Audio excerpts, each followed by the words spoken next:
until unless the surrounding conditions are changed. Again, when we shut down the boiler from a steady state, its temperature will start going down with time.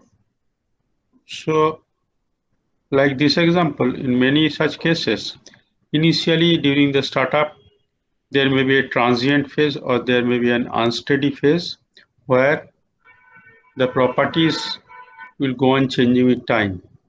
For example, in this case, the only property that we are dealing with is temperature.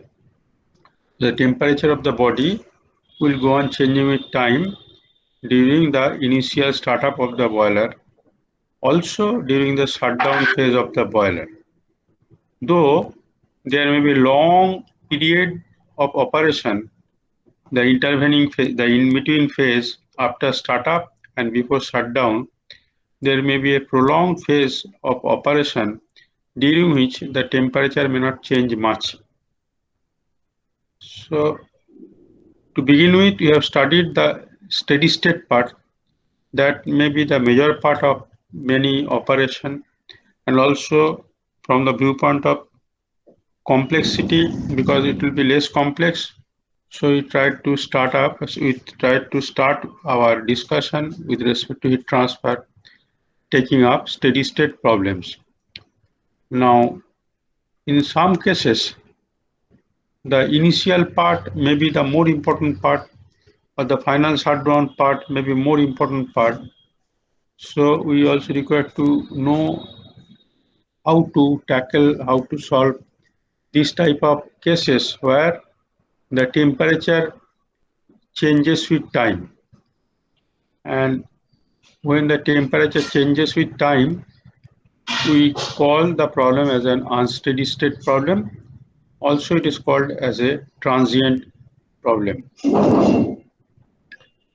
Now, we'll talk about the unsteady state or transient heat conduction in subsequent classes. Now, again, this unsteady or transient heat conduction problem, they may be divided into two different broad categories. One category is called the problem with distributed system.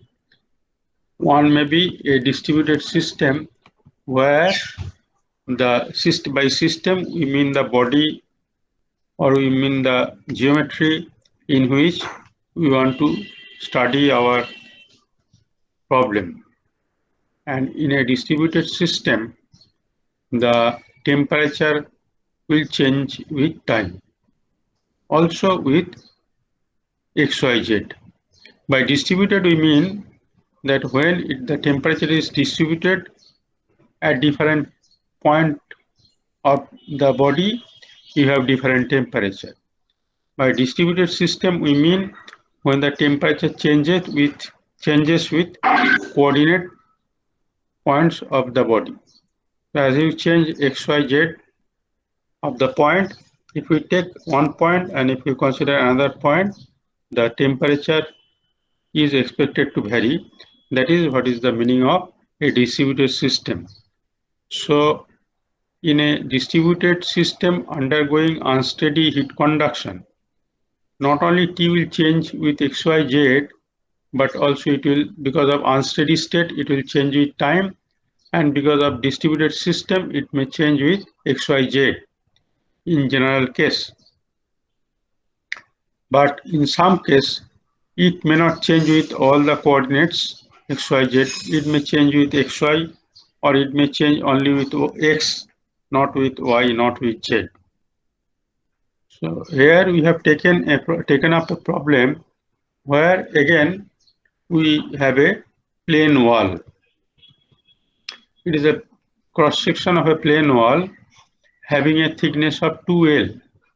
The thickness of the plane wall is equal to 2L, and the height of the wall is much larger compared to the thickness, which is 2L. The height and the depth of this wall is much larger, and in comparison, the thickness of the wall, that is 2L, is much smaller. So That is one thing. Another thing is that initially this wall is in equilibrium with the this wall is in equilibrium with the not in equilibrium. Suppose this wall has an initial temperature of Ti. Suppose throughout this thickness of the wall, the initially it is maintained at a uniform temperature of Ti. Now suddenly this entire body is immersed in an environment where there is a surrounding fluid which is flowing with a temperature of T infinity, the free stream temperature, and the moment this fluid comes in contact with the body, there will be convective heat loss, and the coefficient of convection is given by H or Hc or Hc bar, whatever the value. So what will happen that the moment the initially heated body, which is initially at a temperature of Ti, it is brought in contact with a fluid whose temperature is T infinity, and if T infinity is smaller than Ti, that is if the surrounding is colder than the initial temperature of the body as a whole, what will happen is that there will be heat loss from the body surfaces by convection. So heat will start to come out of the body by convection from both the exposed surfaces. And because of this, initially what we'll see is that the surface temperature starts to get cooling down, starts to lose its temperature, decrease its temperature. But still, if somebody can dig deep inside the body, deep inside the body, one may see still the temperature is Ti. And this is necessary because at any point of time, heat has to go out of the body. So at least inside the body and immediate vicinity of the surface, there must be a temperature gradient. Because of the temperature gradient only, there must be a temperature gradient, a decreasing temperature gradient along the outward direction of the wall. There must be a decreasing temperature gradient, because of which the heat will start flowing out in the outward direction, and that heat ultimately will come out into the fluid through the mechanism of convection. So because the body has to lose heat to the surrounding, there must be inside the body there must be a conduction which will feed the heat to the surface, and from the surface the heat will go to the surrounding. So what we can expect is that inside the body there must be some temperature gradient, because of that only the heat can come out. And at the moment there is a temperature gradient, so what we expect is that the T should vary with the x direction. And again, because we are already knowledgeable enough, why you have taken the variation with x, why you are not taking the variation y with y and z, is because those dimensions are much larger. The resistances along those directions will be much larger. So the heat flow predominantly will be along the x direction. So because of that, the T will vary predominantly along x direction. It will not vary much with y and z. So it will be quite reasonable to consider T variation with x only, not with y and z, because in those directions the variation is not so high, so we can neglect them, so that we can neglect also, we can reduce the complexity also. Unnecessary complexity should not be incorporated so long as that simplification does not hamper our desired level of accuracy. But obviously, when the accuracy is hampered, then for the sake of simplicity, we should not make any unreasonable simplified assumption. But the moment we can make simplification without harming the accuracy, we should always try to simplify a problem as much as possible. Now, because of this reason, we do not consider the variation of t with y and z, rather we consider variation of t with x only. and the moment this temperature is varying along the different geometric points of the body, we call it a distributed system, such that the temperature is distributed over the geometry of the body. Moreover, because the body is continuously losing the heat, so what will happen? Ultimately, the energy stored within the body has to go out. So, because continuously the energy, stored energy is going out of the body, so there will be a continuous decrease in energy of the body with respect to time. So that will be reflected in terms of continuous decrease in temperature of the body with respect to time. So it is both a distributed system, also it is an example of an unsteady state heat conduction. That is why it is varying with T is varying both with X and time. Now what will happen is this. Initially the temperature was Ti. Suppose this also represent our y-axis represents the temperature axis and this is the x-axis. Now what will happen? Initially the entire along the entire x starting from 0 to 2L, T is equal to Ti. It is in equilibrium. Now suddenly when this body is exposed to a colder environment, so that there will be convection, so immediately what will happen is that the surface temperature will start to fall down, but that surface temperature, whatever be the surface temperature, that will not be equal to the ambient temperature. This height represents the ambient temperature, this height. Just to show the magnitude of ambient temperature vis-a-vis the initial temperature, these two lines are drawn. Initially this was the temperature and this is the ambient temperature, which is constant with respect to time. Inside there is no ambience. Ambient temperature is outside. Now what will happen? The surface temperature immediately will not be equal to the ambient temperature, because as we know, whenever there is a convection, there will be a finite temperature drop because of the convective resistance given by 1 upon HA. Now there will be a temperature drop, and that temperature drop immediately afterwards, if you see, there will be a temperature drop on the surface, but still if you go some depth inside, you'll see the inside temperature may still remain equal to Ti. But after some more time, the surface temperature will fall further, and up to a further amount of depth, this variation of temperature will take place, and there may be a very little amount of the core zone where the temperature will remain equal to Ti. But after a sufficiently long amount of time, the temperature will become like this. After more time, the temperature may become like this. And after a long time, after an infinitely long time, ultimately the whole body will be losing all of its excess energy, and the whole body will gain or will attain a temperature of T ambient, which is equal to the ambient temperature of the surrounding. Because with a finite amount of energy, there cannot be perpetual amount of heat transfer from the body to the colder surrounding. So what will happen?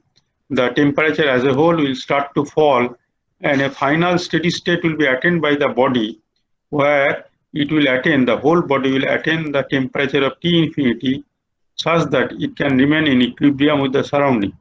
And from that point onward, there will be no heat transfer from the body to the surrounding. Now, often a question is raised that how long it will take for the body to travel from this initial temperature Ti to a final equilibrium temperature T infinity. What is the amount of time required for the body to go from one equilibrium temperature of Ti to a final equilibrium temperature of T infinity? Now, how long it will take, we have already discussed. It depends on the thermal diffusivity of the body. The larger the thermal diffusivity, the smaller will be the time required for the body to move from this temperature to this temperature. And if the thermal diffusivity value alpha, which is given by the conductivity K by rho, the density, into Cp, the specific heat, K by rho Cp, which is called the alpha, the thermal diffusivity, which is a measure of, inversely a measure of the thermal inertia of the body.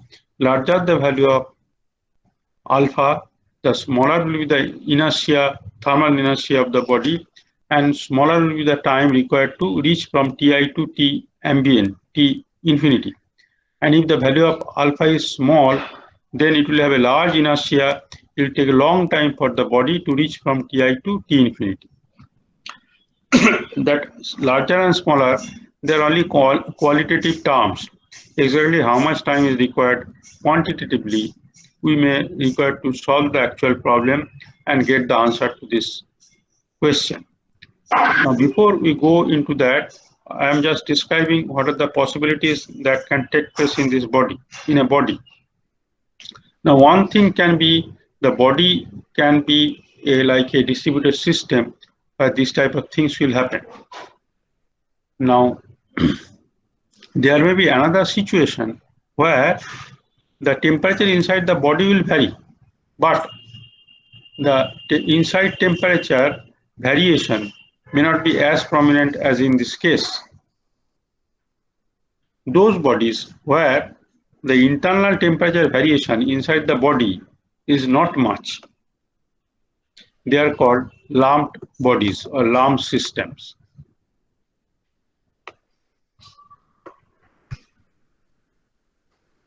What is a lump system? Let me now describe and then we'll go to again further discussion. One possibility is to treat the body as a distributed system, and that distributed system, by that we mean that where the temperature changes with the space coordinate of the body. And this will be the case when the internal thermal resistance of the body is finite. But in some other cases, what we'll see is that the internal resistance may not be much. It has a negligible internal resistance vis-a-vis the external resistance. When we talk of internal resistance negligible, by that we mean that this negligible term refers to the internal resistance compared to the external resistance to heat flow. Here also, there are two resistances. Inside there is a resistance, the conductive resistance. Outside there is a convective resistance.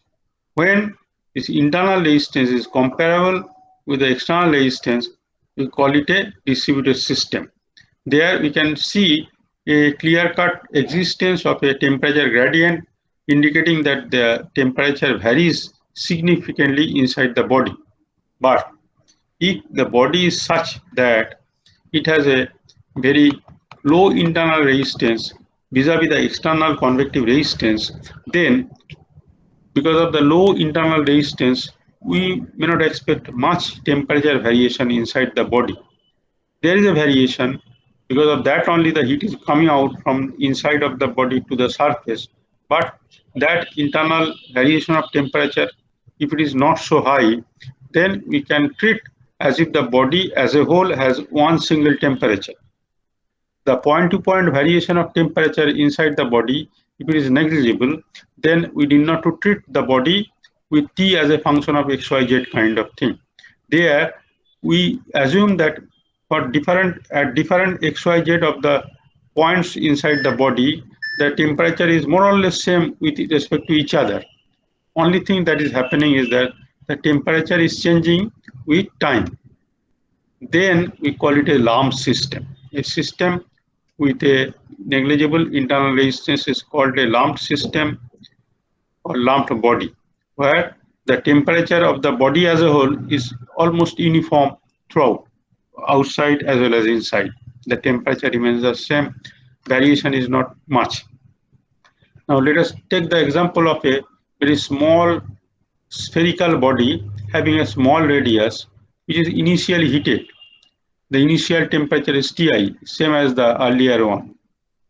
Suppose we have kept this small sphere of some kind of a high conductivity metal inside a furnace, so that ultimately the whole body assumes a uniform temperature given as Ti. The initial temperature of the body is Ti, that is uniform throughout the body. How it attains that temperature is that if you put it inside a hot environment like a furnace, it can achieve a uniform temperature after some time. That uniform temperature is Ti. Now suppose suddenly that sphere, the heated body, is dropped in a pool of some liquid that is at a lower temperature Ta. Okay, the ambient temperature is Ta, and that is much lower compared to the value of the initial temperature. Ti is much larger and Ta is much smaller. So the environment is colder and the initial temperature of the body is hotter. So the hot body is immersed in a cold liquid chamber, liquid bath.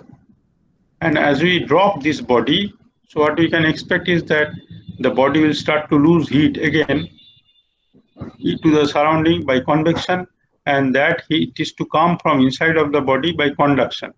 So continuously the surface of the body will be fed with energy coming from the interior core of the body. Energy will travel from the core of the body to the surface, and from the surface that energy will leave the body by convection. Now this is a case.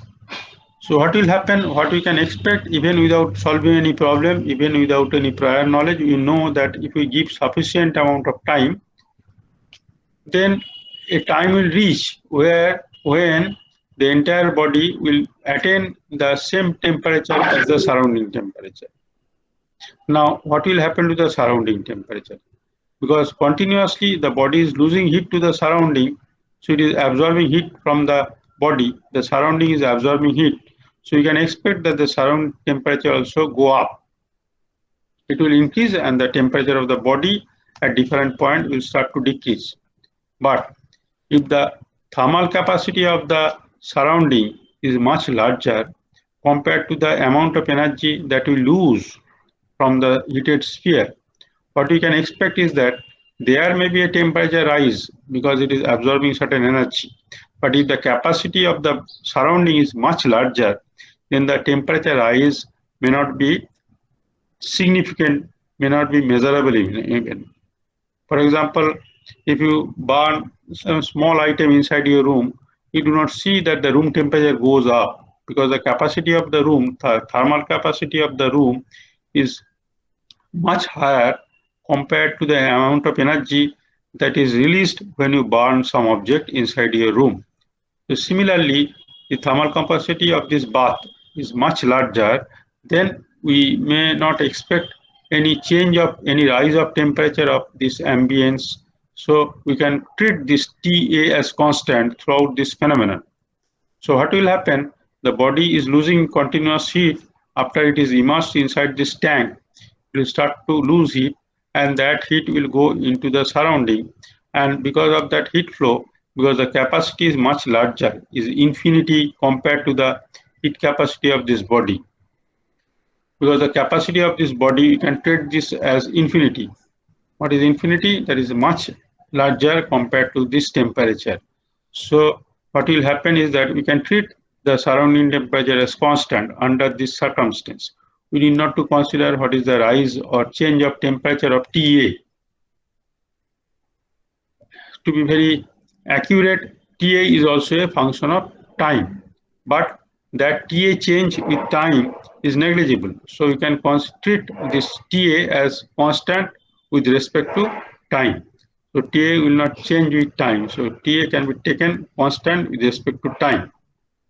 So what will happen is that the moment we treat this Ta as constant with respect to time, and because of continuous loss of heat, the temperature of this small sphere will go on decreasing, and ultimately what will happen, there will be no further heat for the body to be, the temperature will reach such a level where it comes in equilibrium with the surrounding, and then onward there will be no further heat transfer either way.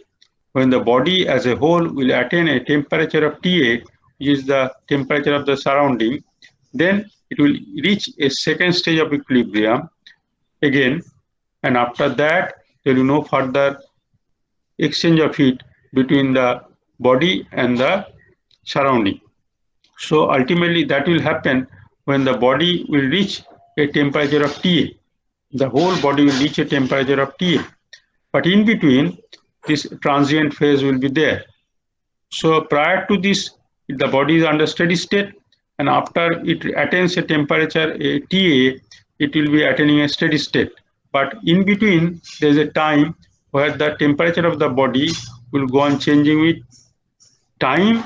Also, the temperature at different points inside the body, it will be changing with the space coordinate. So it will have a temporal variation, that is a variation with respect to time. Also, it will have a spatial variation. By that we mean that the temperature also will change with space coordinate. It will change both with respect to XYZ. Also, it will change with respect to time. So it will be another example. Now, what we'll show very shortly is that in this case, the change of temperature inside the body with respect to XYZ may not be much under certain typical circumstances.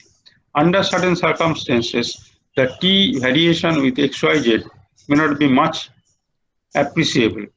And if that is the case, and when it will happen, that will happen when the internal resistance of the body is much negligible, much smaller compared to the external resistance, then we'll see that the internal temperature variation will not be significant, so that we can treat or we can neglect that temperature variation, and we can treat the whole body as if at any point of time the whole body will have one single temperature, be it on the surface or be it at the center of the body.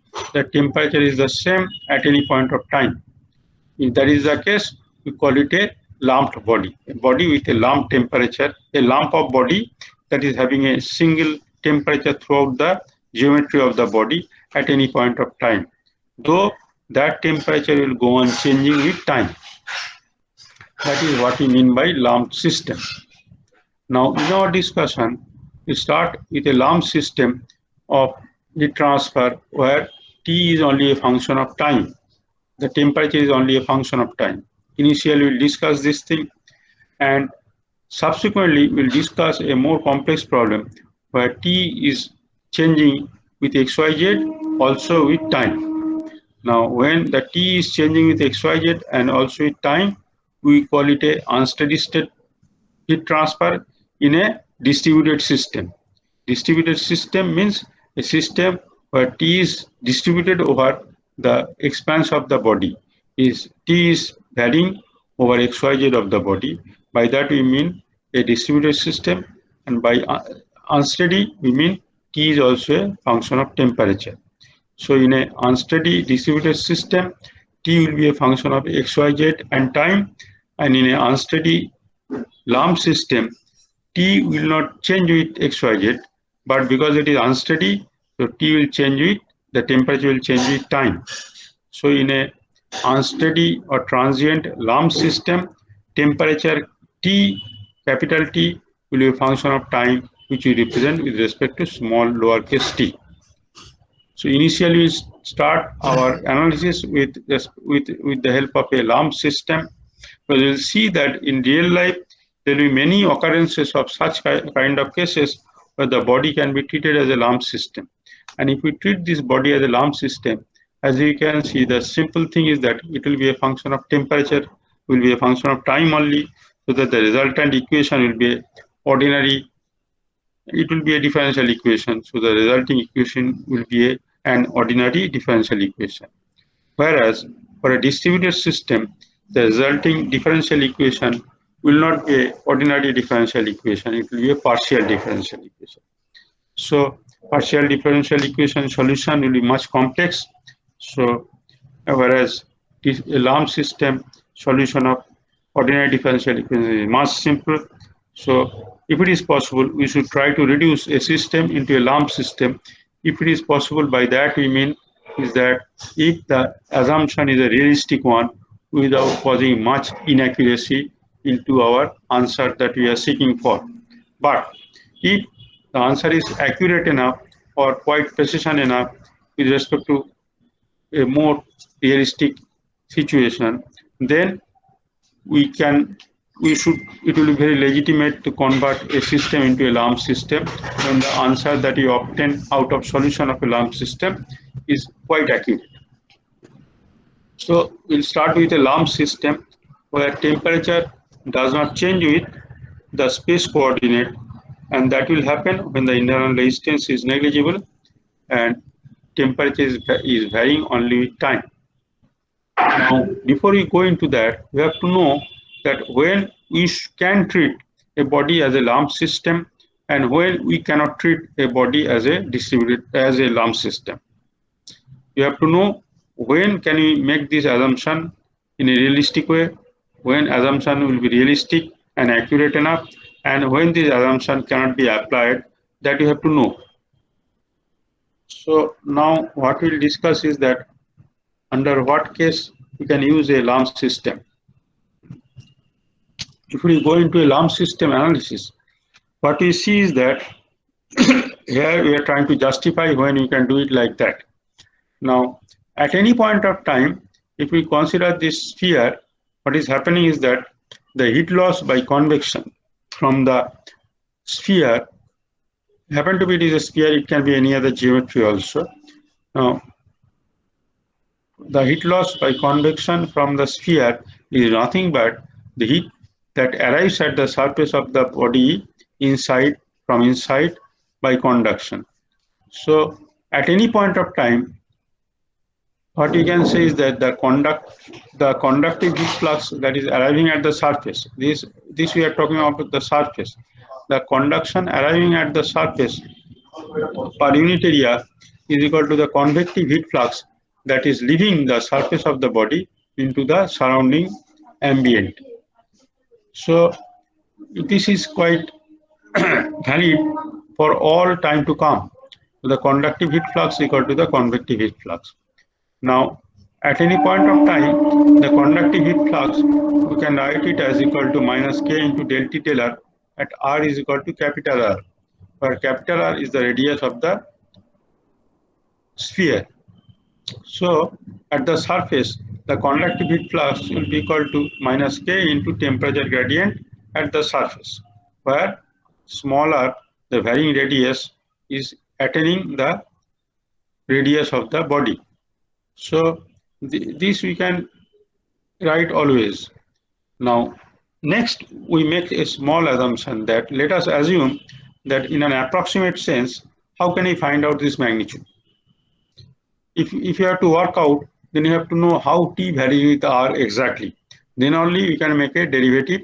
Then only you can find out the temperature gradient, and then only you can apply this thing. Now, but before we know how T varies with R, we cannot make any comment as regards the possible magnitude of this thing, whether it will be of the order of a few milliwatts per meter square or a few watt per meter square, or it will be a large amount of some megawatt per meter square.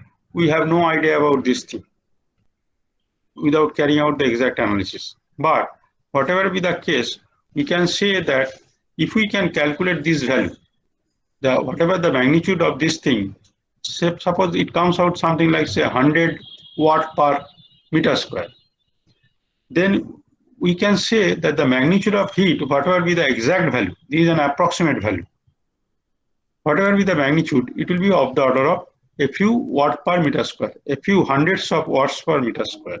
Otherwise, without this type of thing, we will not be able to tell whether it will be of the order of watt per meter square or gigawatt per meter square or milliwatt per meter square.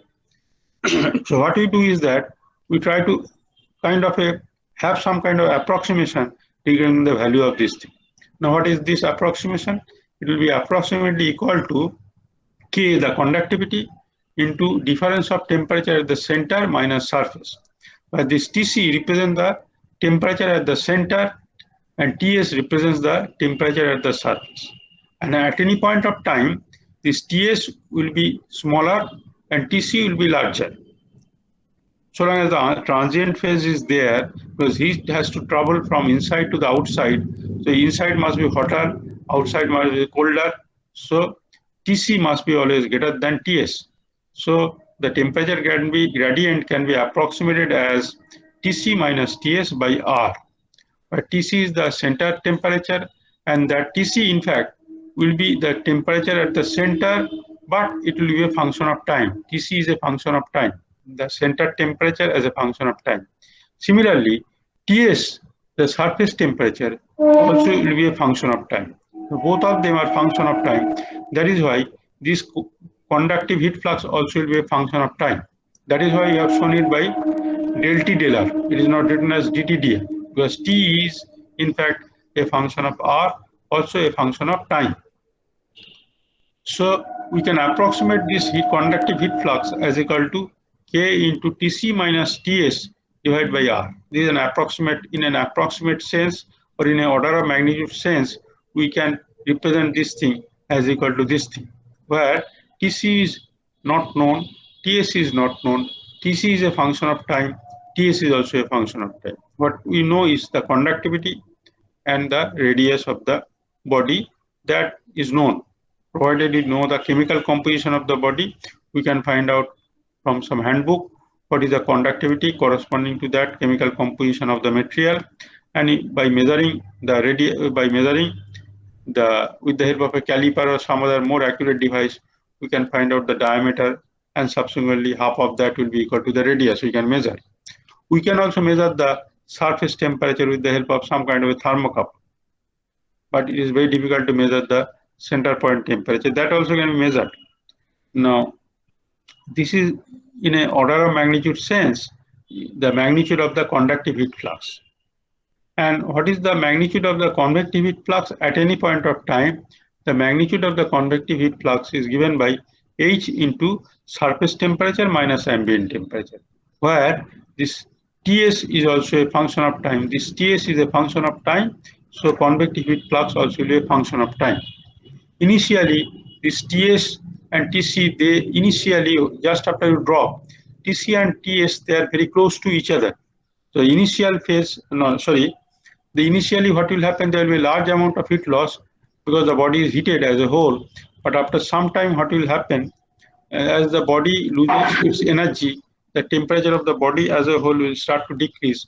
The surface temperature also will start to decrease.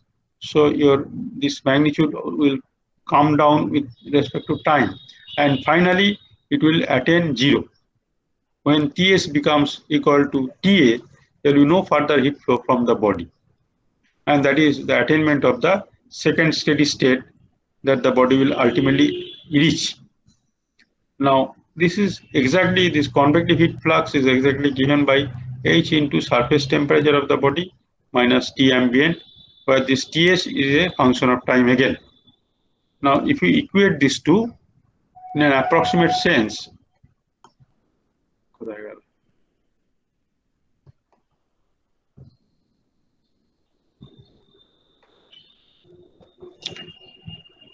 so if we approximate these two, the conductive heat flux given by K into Tc minus Ts by R as equal to the convective heat flux given by H into Ts minus Ta. And if we rearrange this temperature drops, this represents the internal temperature drop inside the body. Tc minus Ts is the temperature drop inside the body, the central temperature minus the surface temperature divided by the surface temperature minus T ambient.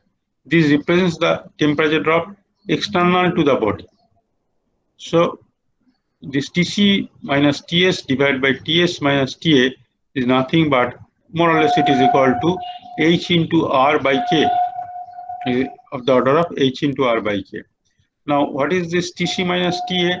Is the internal temperature drop, and what is this Ts minus Ta?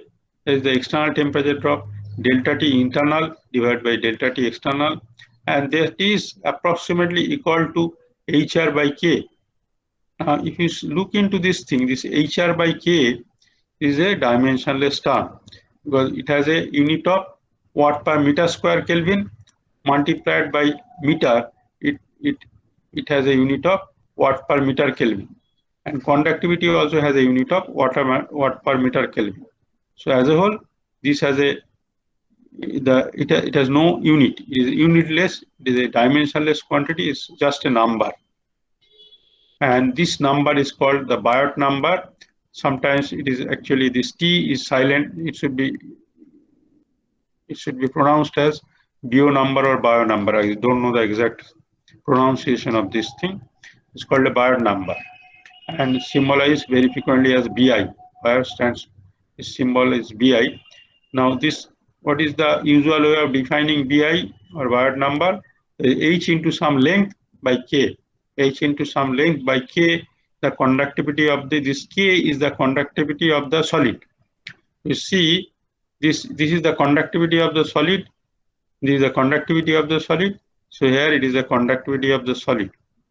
So H into R by K, K of the solid, this is a dimensionless number, and this number is given by, is expressed normally as BI, and this BI is defined as H into some length by K. It could have been defined in respect of, maybe for a cube, it may be one side of the cube. For some other geometry, maybe for a cylinder, it may be the radius of the cylinder, maybe it may be the length of the cylinder. So depending on the length scale, whatever we use the length scale accordingly. We have used the length scale as R, the radius, so that's why BI suffix R we have written.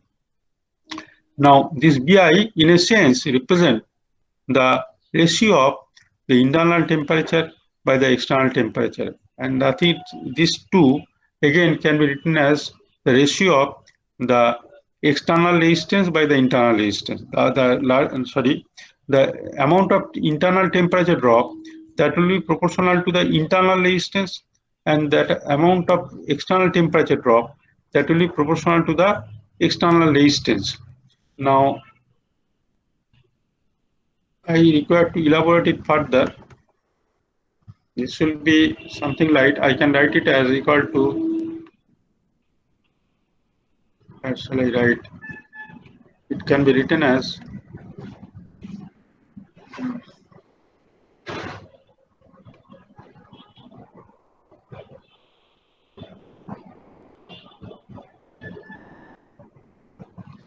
something like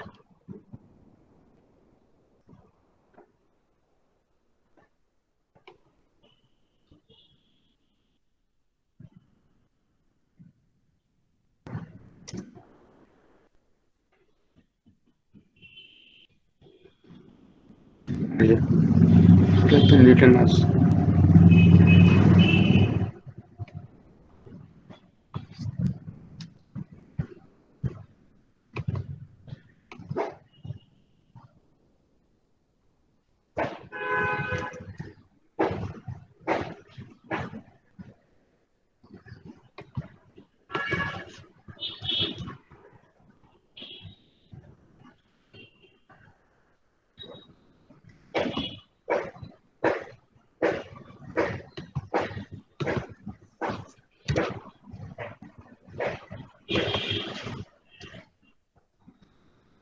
we can write it like this.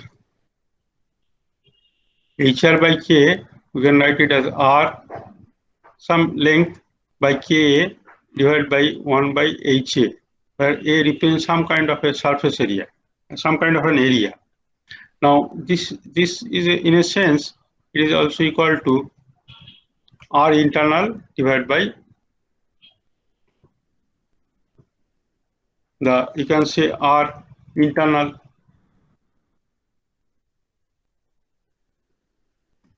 or you can say R conductive.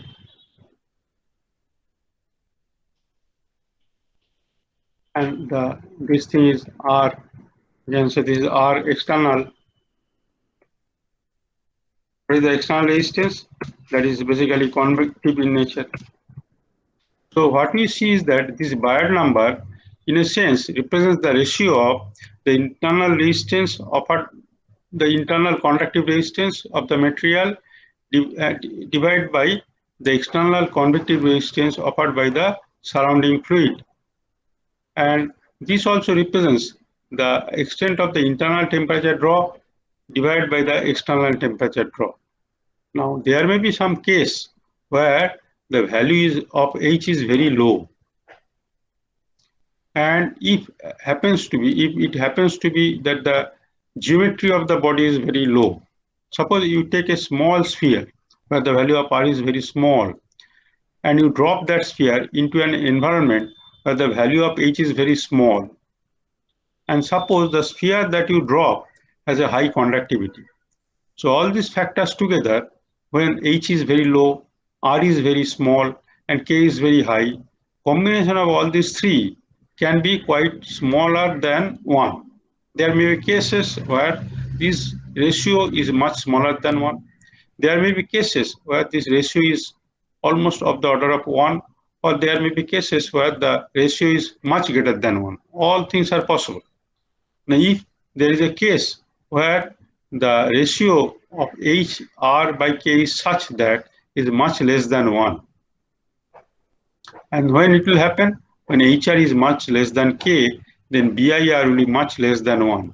Then what we can say with certain degree of confidence is that the internal temperature drop will be much smaller compared to the external temperature drop.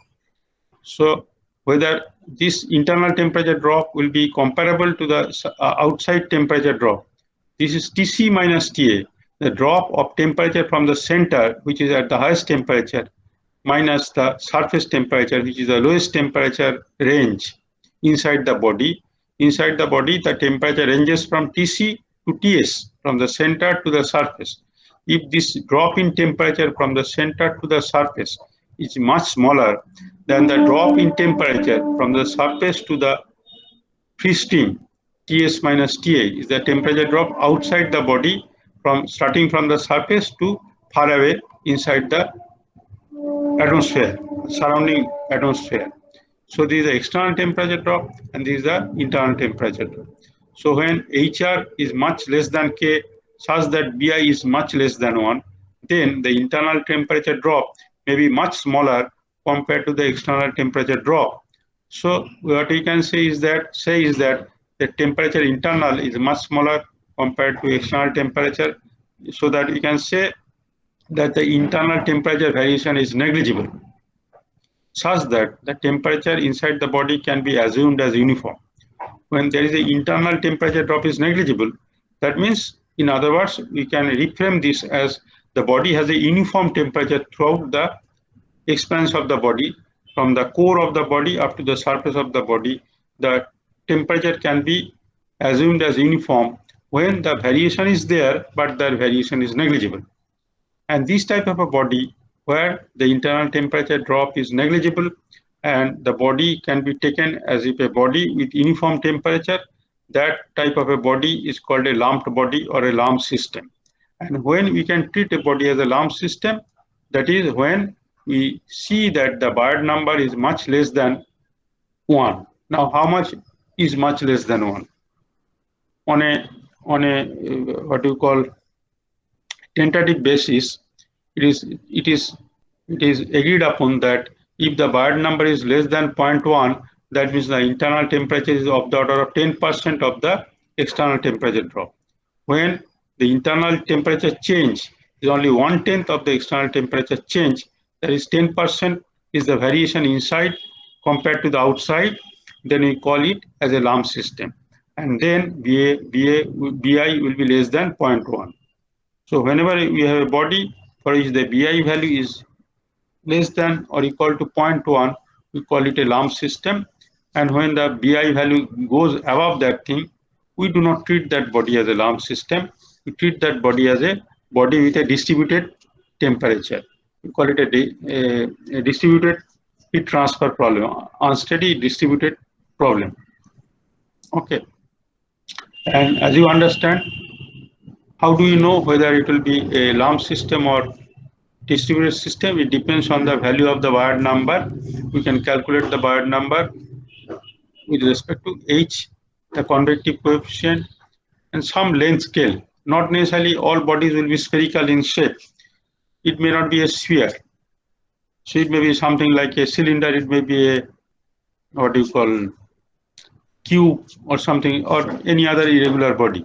So you have to find out an appropriate length scale, and such that if that length scale is L, H into L by K, where this K is the conductivity, thermal conductivity of the solid body, not the thermal conductivity of the surrounding fluid.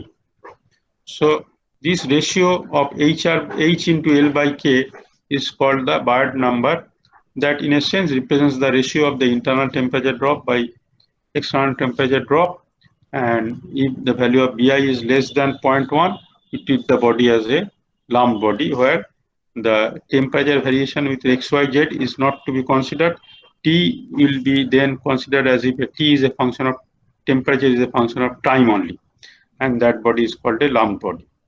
So with this we'll stop today, and we'll start our tomorrow. We'll have a class, no? Tomorrow Yes, sir. Yes, sir. at 12. Yes, sir. Hmm hmm hmm Okay, thank you very much. Sir হ্যাঁ, sir আপনি কি আমাদের সিটিটা নেবেন এই upcoming উইকে? আরেকবার বলো, শুনতে পেলাম না। Sir city city sir class টেস্টের কথা বলছে। হ্যাঁ হ্যাঁ হ্যাঁ, দিয়ে দাও। কবে বলো, একটা ঠিক করো, ভুলে গেছিলাম আমি বলতে। স্যার 9 তারিখ ভেবেছিলাম আমরা। আচ্ছা, just let me do one thing at a time.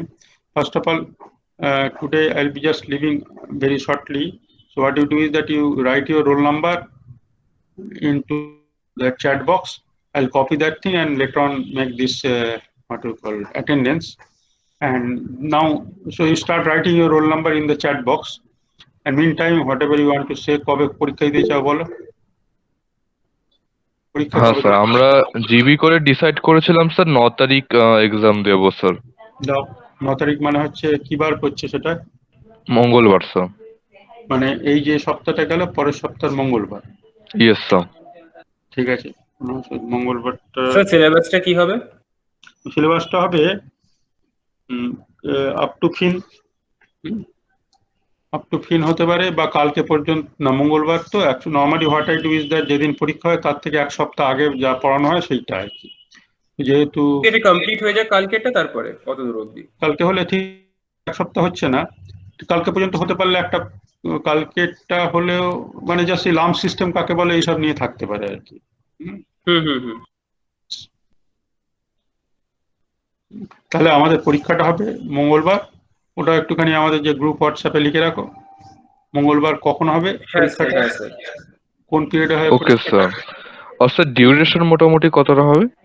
বলছি, সেটা আসছি পরে। বলছি পরীক্ষাটা মঙ্গলবার ওই ক্লাসে হবে নাকি ক্লাসটার পরে হবে? স্যার ক্লাসটার পরে স্যার। ক্লাসটার পরে, কারণ ক্লাসটাকে আমাদেরকে এখন মোটামুটি ইন্টারেক্ট রেখে চলতে হবে, কারণ অনেকগুলো ক্লাস মিস হয়েছে। ইয়েস তারপরে স্যার, যদি ইয়েস। আগে হয়ে যায় তখন সে ছেড়ে দেওয়া যাবে, ওটা তো এমন নয়। তো তাহলে ক্লাসটার পরে হবে, অর্থাৎ ক্লাসটা যে হিসেবে হবে তারপরে পরীক্ষাটা আরম্ভ হবে। এবারে coming to the question of duration, বলো কি হচ্ছে এখন, কি চলছে এখন, এখন কি চলছে ক্লাস টেস্টের ব্যাপারে? মানে ধরো 1 ঘন্টা যদি পরীক্ষা হয়, আর কোশ্চেন দেয়া আর আপলোড করা আনাদার 1 ঘন্টা কি যথেষ্ট নয়?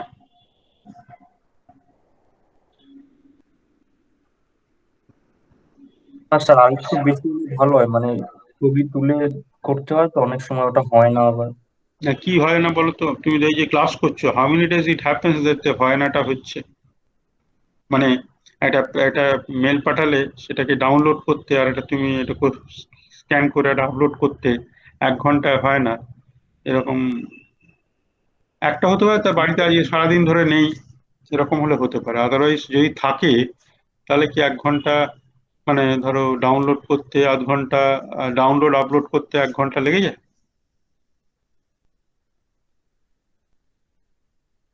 বলো দেখি। তাহলে স্যার আপনার আমি যেটা হয়, এই আলোচনাটা আমরা কালকে করব, আজকে আমি একটু তাড়াতাড়ি শেষ করতে চাইছি আর কি। ঠিক আছে, এই আলোচনাটা ঠিক আছে, তা 2 ঘন্টা হবে, 14 ঘন্টা হোক, আমার কিছুতেই যাবে আসবে। It should B A reasonable thing, নাহলে তোমাদের হ্যাবিটটা নষ্ট হয়ে যাবে। আর একবার হ্যাবিট যদি চলে যায় তারপরে দেখবে সেটাকে প্রপার রেলে আনা খুব মুশকিল হয়ে যায়। এই যেমন ক্লাস না করার হ্যাবিট, এই ক্লাস হচ্ছে না, ক্লাস হচ্ছে না, হচ্ছে না, যেই ক্লাস আমরা তখন কি কারণে ক্লাস করবো না তার হাজার হাজার যুক্তি তৈরি করতেই ব্যস্ত হয়ে পড়বে আর কি। এই হ্যাবিট হয়ে যায়, বাড়িতে বসে থাকার একটা হ্যাবিট হয়ে যায়, তারপরে ধাক্কা মেরে বাড়ি থেকে বার করতে হবে।